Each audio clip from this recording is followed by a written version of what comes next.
کر کے مسئلہ کشمیر سے دنیا کی توجہ ہٹانا چاہتا ہے۔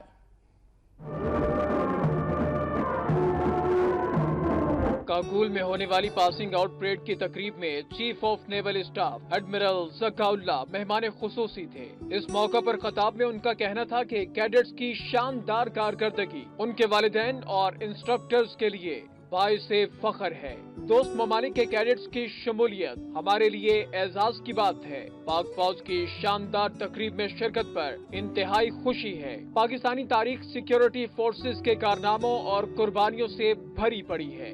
ان کا کہنا تھا کہ سیکیورٹی فورسز چیلنجز سے خوش اسلوبی سے نمٹ رہی ہے۔ کیڈٹس پر وطن کے دفاع کی مقدس ذمہ داری عائد ہے۔ پوری طاقت سے ملک کی سرحدوں کی حفاظت کریں گے۔ نیول چیف کا کہنا تھا کہ پاکستان امن پسند ملک ہے۔ پاکستان ہمسایوں سے خوشگوار تعلقات چاہتا ہے، لیکن ملک کی سالمیت پر کوئی سمجھوتا نہیں کریں گے۔